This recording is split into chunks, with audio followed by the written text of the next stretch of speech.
500 দরুদ শরীফ পড়বেন যখন সময় পান। যদি সারাদিন সময় নাও পান, রাত্রি শোয়ার সময় উজু করে বিছানায় বসে ঘুমানোর আগে 500 দরুদ শরীফ পড়ে শুয়ে পড়বেন।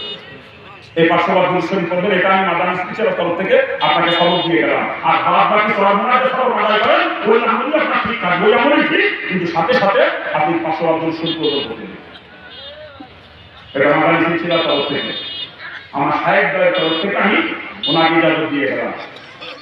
উনি আজকে থেকে একজন মাদানী স্পিচের আপনি করতে পারবে, উনি আর একজন আলমকে খেলাফত দিতে পারবে, এই অধিকার ওনাকে দিয়ে গেলাম। আল্লাহ আপনাকে কবুল করতে বলেন আমিন।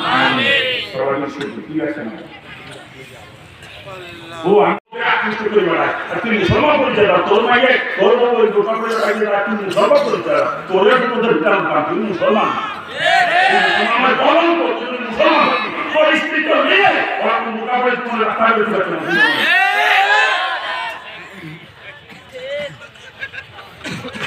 খারাপ লাগছে না আলোচনা করবো, আলোচনা করতেছি সেই কারণে রসুলের তরিকায় রসুল করতে পারেন না, করতে বলে নাই, ওইটা কি কখনো ইবাদত মানা যাবে না, ওইটা হলো ডাইরেক্ট না হওয়ার মানে মুসলমানের কাছে কখনো যাইতে পারে না, ঠিক না বলে যদি কেউ মনে করে সুদ খাবো এমন রসুলের তরিকা আছে, মুসলমান সুদের কাছে যাইতে পারে। কিন্তু বর্তমান সময়ে আমার চামড়া সুদ করবার থেকে মানুষ খুঁজে পাওয়া কষ্ট হয়ে যায়। কি আপনারা কি করেন দেখেন না, ধরুন লেভেলের মানুষ যারা আমরা, আমাকে প্রত্যেকের ব্যাংকে সুদ অ্যাকাউন্ট আছে, আমরা বড় লোকের গুটি ব্যাংকে টাকা জমা রেখে রেখে ব্যাংকে থেকে সুদ খাইতেছি, ঠিক না? বিভিন্ন প্রকার নাম, কেউ সিসি লোনে ব্যবসা করি, কেউ হাউস লোন নিয়ে বাড়ি করি, কেউ কৃষি লোনে চাষবাস করি, ফার্ম করি, পাওয়ার টিলার করি, নাকি আমরা বড় লোক ব্যাংক থেকে সুদ খাই, আমরা ব্যাংকে সুদ দিই, কথা ঠিক না? আর যারা আমরা গরিব মানুষ ব্যাংকে দেওয়ার ক্ষমতা নাই, আমার স্ত্রী করে বেড়ার গ্রামীণ ব্যাংকের সমিতি, কারো স্ত্রী বেড়াকের সমিতি, কারো স্ত্রী আশার সমিতি, কারো স্ত্রী প্রশিক্ষার সমিতি, কথা ঠিক কিনা ধরে বলে, হ্যাঁ বিভিন্ন সমিতি এবং সুদের মধ্যে স্ত্রী করে বাড়ি আছে, কথা ঠিক কিনা ধরে বলেন। আবার কিছু কিছু বিআইকের মাথা মুসলমান বিভিন্ন প্রকার আপনাদের এলাকায় আমার এলাকায় আছে, শতকরা হারে টাকা লাগায়, শতকরা 10 টাকা, 1000-100 টাকা,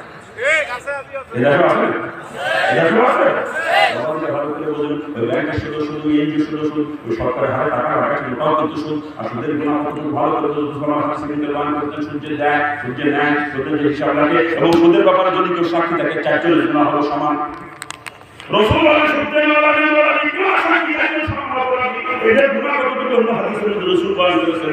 গুণা 70 টাকা।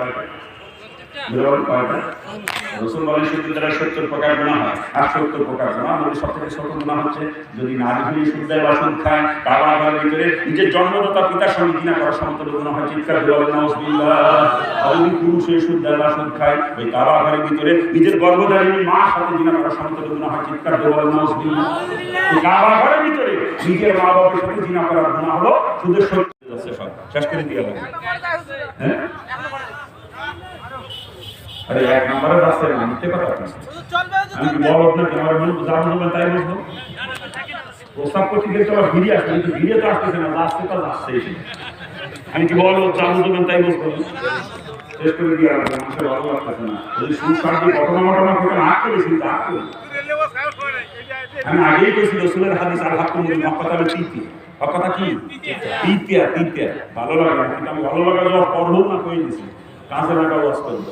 জাহান্নাম থেকে বাঁচানোর জন্য বলতেছি, জাহান্নাম থেকে বাঁচানোর জন্য বলছি, যারা গণতন্ত্র সমাজতন্ত্র ধর্মনিরপেক্ষতা জাতীয়তাবাদ চেষ্টা করেন তারা সব জাহান্নামী, আর ইসলাম করার চেষ্টা করবেন রসুলের সাথে এক কাতার দাঁড়ায় রসুলের পিছনে জানাতে যাবে। কোনটা করবেন নিজেরা চিন্তা ভাবনা করেন, আমি বলবো এখতিয়ার আপনার নিজের, আমি বলার দায়িত্ব আমার, আপনাকে চালাইতে আমি পারবো না, চলবেন তো আপনি নিজে, কথা ঠিক নেই যেটা বলেন আমার দায়িত্ব কোরআন শোনার দেখাই চলানো চলো আপনার দায়িত্ব। মাত্র 7 মাস চাকরি করছিলাম, 7 মাস যখন চাকরির বয়স, চরমনার মহমাল্লার কুতুবের একটা মাহফিলে বয়ান শুনতে গেছিলাম। হুজুরুদ্দিন পর্দার বয়ান করেছে, একটা হাদিসে দেখা কিছু হুজুর দয়ুসুল্লাহ ইয়াদখুলুল জান্নাহ, দয়ুস কখনো জান্নাতে যাবে না, এই হাদিসের ব্যাখ্যা কিছু হুজুরুদ্দিন বয়ানের মধ্যে। আসলে হুজুরের বয়ান শোনার পরে সারা রাত ঘুমাতে পারছিলাম না, সারা রাত খালি কাঁদছিলাম, করলাম কি জাহান্নামের থেকে বাঁচার জন্য মুসলমান হলাম, আবার মুসলমানের কলেজে শিক্ষকতা করে যুবতী মেয়েদেরকে পড়ানো দল সমস্ত জাহান্নামে যাওয়া লাগবে, তা মুসলমান হয়ে কি লাগবে তাই জানি। সারা রাত খালি চিন্তা করছিলাম, কাঁদছিলাম, কাঁদতে চোখের কাঁদতে বালিশটা ভিজে গেছে, রাত্রের মধ্যে ঘুমাতে পারছিলাম না, আমি চিন্তা করলাম কি সব কিছু বরবাদ করে দিয়েছে জাহান্নাম থেকে বাঁচার জন্য, এমন সে জাহান্নামও এমন কাম এমন চাকরি করতেছি সেই জাহান্নামে যাওয়া লাগবে, আমার মুসলমানদের লাভ পেয়েছি খালি খালি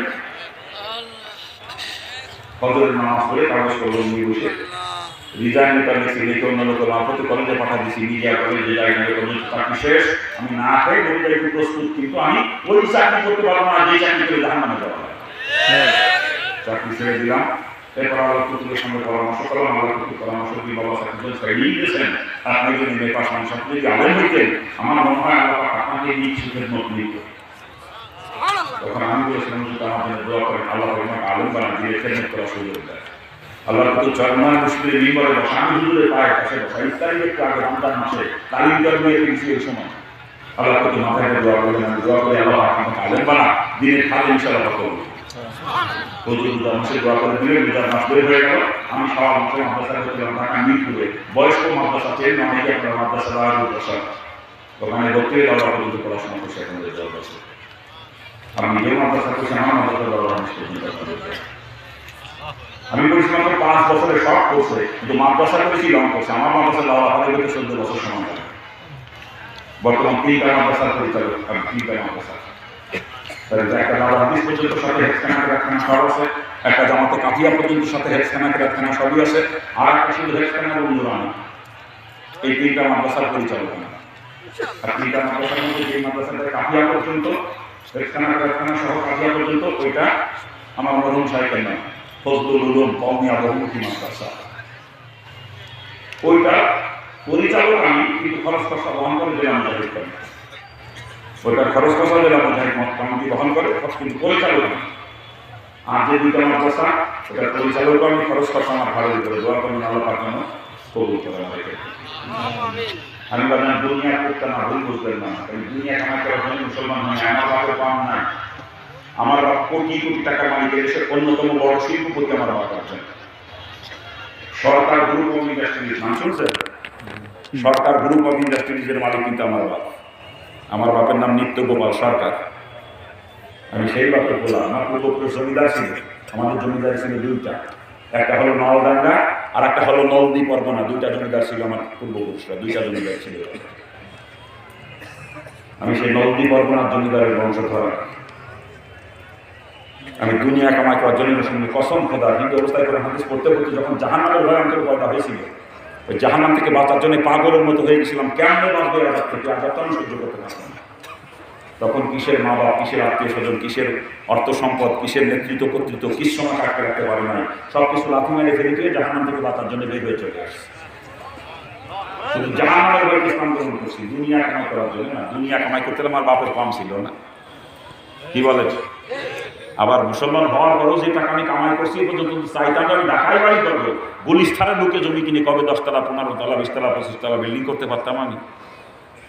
বক্তাদের বাড়ি গাড়ি কিন্তু সময় লাগে না। 30 দিনের বক্তারা ঢাকা শহরে ফ্ল্যাট কিনেছে, প্লট কিনে বাড়ি বানিয়েছে, কি ডাকে ডাকে বাড়ি বক্তাদের যাই দেখেন।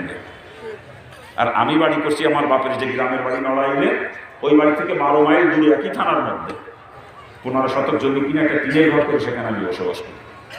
এতটুকুই আমার সম্পদ। ওটুকু করছি তাও প্রয়োজনের তাকিদে, কারণ ভাড়া বাসায় থাকতাম, পর্দা রাখা করে চলা কষ্ট হইতো। পর্দা তো ফরজ, কিন্তু ভাড়া বাসায় থেকে পর্দা রাখা করা খুব কষ্ট হইতো, যার কারণে বাড়ি করছি। নাহলে বাড়িও করতাম না, মানে বাড়িঘর তো কবরে নিয়ে যাইতে পারবো না, আমি তো খালি হাতে চলে যাবো, তা বাড়িঘর তো হবে কি আমার? এই বুঝ পাওয়ার পরেই মুসলমান হিসেবে বাজান, তার আগে না। কিন্তু প্রয়োজনের তাকিদে করছি, ওটাও আখেরাতের জন্য করছি, নাকি বলে? দুনিয়ার জন্য করি না, আখেরাতের জন্য করছি। পর্দা রক্ষা করার জন্য বাড়ি করছি, যাতে খাস পর্দা রক্ষা করে বসবাস করতে পারি, এই জন্য। দোয়া করবেন। বর্তমানে প্রতি মাসে 12 লক্ষ টাকার উপরে ইনকাম করি আমি আপনাদের। প্রতি মাসে 12 লক্ষ টাকার উপরে ইনকাম করি। ইচ্ছা করলে প্রতি মাসে একটা করে গাড়ি কিনতে পারি, প্রতি মাসে। এ পর্যন্ত গাড়িও কিনতে পারি না, বরঞ্চ বিনা থাকি সবসময়। অনেক সময় বাজার করে দেবো বাসায়, সে টাকা আমার পকেটে থাকে না। এই যে টাকা কামাই করি, এই টাকা দিয়ে আমার মাদ্রাসা চলে, দোয়া করবেন। আজ পর্যন্ত কারোর কাছে হাত পাতি বলি না যে আমার মাদ্রাসা 5টা টাকা ম্যানেজমেন্ট বলি না। সাথে গেলি টাকা দেয় 3 দিয়ার কথা কয় 33 স্টেশনে দেয় নজরুলদের কাছে। আমি তো সেই বাপের ঘরে জন্মিনি যে 3 টাকা জন্য 33 কথা শুনবো। আমার বাপ যদি খালি মুসলমান হতো, ওরকম মাদ্রাসা 10টা চালাইতে পারতাম আমি একা। আমার বাপের যে সম্পদ, ওরকম মাদ্রাসা 10টা চালাইলে বাপের সম্পদের একটু না তো ঘুরিত না। সবাই একটু দোয়া করেন, আমার আব্বারে মুসলমান মারা গেলে দোয়াটা করেন সবাই, দোয়া করেন না সবাই। তবে উপযোজকে অনেকে দেয়, এই যে মাহফিলে যায় বিভিন্ন এলাকায় অনেক শ্রোতারা আখেরি মোনাজাতের পরে এসে হাতের সাথে মুসাফা করে 500 টাকা না 1000 টাকা নোটে বুঝিয়ে দেয়, হুজুর আপনার মাদ্রাসার জন্য এটা দিলাম। এটাকে ফেরত দিতে পারবো? বলেন, এটা ফেরত দিতে পারবো? ফেরত দিলে ওই লোকটাকে আখেরাত থেকে বঞ্চিত করা হয়ে যাবে। ওই লোকটা আমার মাদ্রাসায় দান করে আখেরাতের ব্যাংকে জমা করতে চায়, ঠিক না? ওটা ফেরত দিলে লোকটা আখেরাত থেকে বঞ্চিত করা হয়। এই জন্য ওইটা নিয়ে যদি কেউ উপযোজক হয়ে যায় সেটা নেই। কিন্তু আমার মাদ্রাসার কোনো উস্তাদ বা ছাত্র কোনোদিন রসিদ বই নিয়ে কারো বাড়ি যাবে না, কোনো দোকানে যাবে না, ধানের বস্তা নিয়ে বাড়ি বাড়ি ঘুরবে না কোনো ছাত্র বা শিক্ষক। যদি কারো মন চায় দিয়ে যাবে মাদ্রাসায় এসে। এই উপযোজক হয়ে যদি কেউ দেয় সেটা নিয়ে আর আমি গুণাগার যা কামাই করি, এইটা দিয়ে আল্লাহ পাক চালাইতেছে আমার 2টা প্রতিষ্ঠান। দোয়া করবেন আপনারা। বর্তমানে প্রতি মাসে 13.5 লক্ষ টাকার উপরে খরচ আমার 2টা প্রতিষ্ঠান। প্রতি মাসে 13.5 লক্ষ টাকার উপরে খরচ। এইভাবে আল্লাহ পাক চালাইতেছে, দোয়া করবেন। একটা গাড়িও কিনতে পারি না এই পর্যন্ত। আর 3 দিনের বক্তারা কি সুন্দর প্রাইভেট কার নিয়ে চলে আসে মাহফিলে। যাদের নিজস্ব গাড়ি নাই তারা ভাড়ার গাড়ি নিয়ে আসে। আমি একটা ভাড়ার গাড়িও আনি না, কেন জানেন? আমার বাসে আসতে 1-1.5 টাকা খরচ হয়, বাসে আসতে যাই 1-1.5 টাকা খরচ হয়। আর একটা প্রাইভেট কার যদি ভাড়া করি না, সে মিনিমাম 10,000 টাকা চলে যাবে প্রতি ভাড়া। কি বলে? আমি ওই টাকা বাসায় মাদ্রাসায় খরচ করি। এটা খাদে মোরা কিনা সাথে আমি একা একা সফর করি, তাও কেন জানেন না? না খাদের যদি রাখি, যেই টাকা আমার গাড়ি ভাড়া যায় খাদের পিছনে ওই টাকা চলে যাবে। আমি হোটেলে খাই, খাদের দেখানো লাগবে। আবার সে বেচারা আমার সাথে সাথে ঘুরবে, তার সংসার খরচ দেওয়া লাগবে না? হ্যাঁ, এতে দেখা যায় সংসার খরচ দিয়ে, খাওয়া খরচ দিয়ে, তার গাড়ি ভাড়া দিয়ে 60-70 হাজার টাকা মাসে খাদের পিছনে খরচ হয়ে যায়। আমি একা কষ্ট করে চলবো, ওই টাকা আমি মাদ্রাসায় খরচ করি। আমি কষ্ট করি শুধু মাদ্রাসার জন্য। আমার সংসারে যে খরচ, একটা মাহফিলে 1000 টাকাও পুরো মাসে লাগে না। আমার সংসারে একটা মাহফিলে 1000 টাকাও পুরো মাসে লাগে না। কিন্তু আমি 30 দিনই কষ্ট করি শুধু মাদ্রাসার জন্য। দোয়া করবেন আল্লাহ পাক যেন মাদ্রাসা করবেন। কি করবেন না দোয়া? মুসলমান হয়ে 3 দিন পর্যন্ত না খাইছিলাম, 3 দিন কারো কাছে হাত পাতি নাই, হাত পাততে পারি নাই। একটা চিন্তা করি, আমার বাবা কোনো ধনী মানুষ, আজকে আমি যদি হাত পাতি, ওই হিন্দুরা টিটকিরি করবে, দেখছো তার বড় লোকের ছেলে আজকে মুসলমানের বিক্রি করে বেড়াইতেছে, তখন ইসলামের বেইজ্জতি হয়ে যাবে। ইসলাম তো ভিটামিন ধর্ম না, যে ইসলামের জন্য বাপ ছাড়ছি, মা ছাড়ছি, আত্মীয়-স্বজন ত্যাগ করছি, বাপের কোটি কোটি টাকা সম্পদ ফেলে রেখে চলে আসে, আবার আমার কারণে সেই ইসলামের বেইজ্জতি অসম্ভব। আমি না খেয়ে মারা যাবো, তবুও হাত থেকে কখনো ইসলামকে কলঙ্কিত করবো না। দোয়া করেন আল্লাহ পাক যেন কোনোদিন কারো মোকাপে ক্ষমা করে। 3 দিন না খেয়ে থাকছি তবু হাত পাতি নাই কারো কাছে। এরপর 4 দিনের দিন লজিং ঠিক হয়েছে, 4 দিনের দিন সারা রাত কাঁদছি, 3 রাত, একটু ঘুম আসে না চোখে। ছেলে কোথা থাকলে ঘুম আসে বলেন চোখে? হ্যাঁ, সারা রাত যায় না, চোখের পানি জড়াইছে, দোয়া করছে, তোমার উপরে বিশ্বাস তুমি শুনছি, তুমি তো নিজেকে জিম্মাদার, তুমি খানার ব্যবস্থা করে দাও। 3 দিন 3 রাত কাঁদতে কাঁদতে আবার চোখের পানি কবুল করছে, লজিংয়ের ব্যবস্থা হয়ে গেছে। 4 দিনের দিন লজিং বাড়িতে ভাত খাইছে, 3 দিন না খাইতে থাকতে। এরপরে টিউশনি করে পড়ার খরচ চলাইছে। ডিগ্রি ফাইনাল ইয়ারে মুসলমান, ডিগ্রি কমপ্লিট মুসলমানের পরে এরপরে মাস্টার্স করছি, এলএলবি করছি। আমি কিন্তু একজন অ্যাডভোকেট, আমি একজন অ্যাডভোকেট। কিন্তু আবার মাদ্রাসায় যাওয়া পর্যন্ত পড়াশোনা করছি, কোনোদিন চারে না পয়সার জন্য হাত পাতি নেই কারোর কাছে। টিউশনি করে পড়ার খরচ চালাইছি, টিউশনি করে। এত কষ্ট করছি মুসলমান হয়ে। এখন তো আল্লাহ পাক 2 হাত ধরে দিচ্ছে, 2 হাত ধরে। দোয়া করবেন মাদ্রাসার জন্য কোনোদিন হাত পাতি নাই কারোর কাছে। নিজের জন্য তো হাত পাতার প্রশ্নই আসে না, না খেয়ে বলে দিলেও হাত পাতবো না। তবে আজকে একটু হাত পাতবো আপনাদের কাছে, আমি আগে থেকে নিয়ে করছি। যদি হাত পাতি দেবেন, আমার হাতে দেবেন, আপনাদের কাছে যাবো না। কার কাছে যাবো? আপনারা তো আমার ভাই, নাকি ভাই বলে মানেন না? ভাইয়ের কাছে ভাইয়ের যাবে, এটা কোনো মুসলমানের কাছ থেকে আমার হাত খালি হাতে ফিরবে না। যে যেইখানে আছেন, মঞ্চে, ময়দানে, দাঁড়িয়ে বসে, রাস্তায়, কোনো কৈফিয়ত চলবে না। মুসলমান হলে দিতে হবে। দিতে মন না স্যার বলেন যে হরিভদ্র আপনার দেওয়া লাগবে না। আমি হরিভদ্রের কাছে, হরে কৃষ্ণের কাছে হাত পাতি না, হাত পাচ্ছি আমার ভাইয়ের কাছে, আব্দুল রহিম, আব্দুল খালেক, আব্দুল জব্বারের কাছে। কি বলে? ও মাইকারা যদি মুসলমান, তার মাইকারা দেওয়া লাগবে, থাকে যদি পকেটে, থাকতে না দিয়ে চলে যাবেন, আমার দাবি থেকে যাবে কি আমার। এ দেশের মহিলারাও কি মুসলমান? এই দেশের মহিলারাও মুসলমান? তাহলে মহিলাদের কাছে হাত পাচ্ছি, মা গো মা, আমি হরিদাসী কালিদাসীর কাছে হাত পাতি না, হাত পাচ্ছি রহিমার কাছে, ফাতিমার কাছে, খাদিজার কাছে। কোনো মুসলমান নরনারীর কাছ থেকে আমার হাত খালি হাতে ফিরবে না। যে যেইখানে আছে দেওয়া লাগবে আমার হাতে। কথা ঠিক কিনা? আর 4 আনা 5 টাকা 10 টাকা দিন না কেউ আমার হাতে। আমি ভিখারি ছেলেরা বিকতে দেবেন। আমি 10 টাকা নিয়েছি, বিক কেউ দিন। মানে 1 কাপ চার দাম 5 টাকা, 1 কিলো পানের দাম 5 টাকা। ওই 5 টাকা কি করে দেবো একজন মানুষের হাতে? 10 টাকা নিয়েছি, বিক কেউ দিন। ভিক্ষা দেওয়ার মতো 5 টাকা 10 টাকা দিয়ে না আমার হাতে।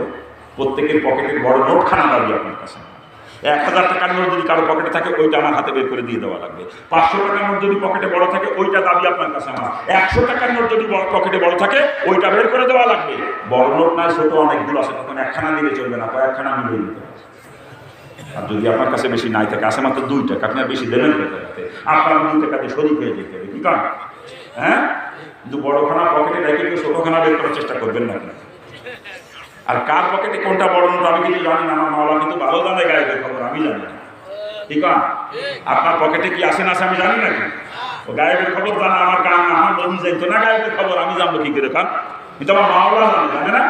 কি মাওলা জানে না আপনার পকেটে কি আছে? বড় খানা রেখে কিন্তু ছোট খানা বের করার চেষ্টা করেন, মাওলা সব ফাঁকি দেওয়ার চেষ্টা করার ভিতরে দুনিয়াতেও ধরা খাবেন, আখিরাতেও ধরা খাবেন, ঠিক আছে না? হ্যাঁ, আর যে হাত পাচ্ছি আপনাদের কাছে আমার নিজের জন্য নয়, আমার মাদ্রাসার জন্য। আল্লাহ পাক আমার ইনকাম দিয়েছে, মাসে 12 লক্ষ টাকার উপরে কামাই করি, আমি চালাইতেছি মাদ্রাসায়, হাত পাতি না কারো কাছে। কিন্তু এই মাদ্রাসায় মাওলানা আব্দুল রহমান, এর তো মাসে 12-14 লাখ টাকা ইনকাম নেই, আছে নাকি? কি করে চালাবেন মাদ্রাসাটা? 10 জনের সহযোগিতাই চলবে, কি বলেন? এই রুহানিয়া মাদ্রাসা যেটা কারিমিয়া রুহানিয়া, এই মাদ্রাসার জন্য হাত পাচ্ছি আপনাদের কাছে, যেই মাদ্রাসাকে কেন্দ্র করে এই 3 দিনের ইজতেমা, নাকি বলেন? এই ইজতেমা 3 দিনের ইজতেমায় কত খরচ চিন্তা করেন? এটা তো মাদ্রাসার ফান্ডের থেকেই খরচ হইতেছে, কথা ঠিক না? এই মাদ্রাসার জন্য হাত পাচ্ছি, রসুলের ঘরের জন্য, আল্লাহর কোরআনের খেদমতের জন্য হাত পাচ্ছি আপনাদের কাছে। আশা করবো কারো পকেটের বড় খানা ছাড়া ছোট খানা বের হবে না, কি বলেন আপনার? হাত দান পকেট, হাত দান, প্রত্যেকে হাত দিতে হবে পকেটে, প্রত্যেকে। কার পকেটে 1000 টাকার নোট আছে আমি জানি, একটা আমার মাওলা জানে। আর মুসলমান মিথ্যা কথা বলে না, মিথ্যা কথা বলে মুনাফিক। আশা করবো এই ময়দানে মুনাফিক নাই, কথা ঠিক কিনা? এই ময়দানে মুনাফিক নাই, আশা করতে পারি তো নাকি? অতএব বড় খানা রেখে যদি ছোট খানা দেন, মুনাফিকের খাতায় নাম চলে যাওয়ার সম্ভাবনাই বেশি, কি কথা? প্রত্যেকে হাত দান পকেটে কি হলো? মুরব্বী হাত দান নাকি মুসলমান? আমি তো মুসলমানদের কাছে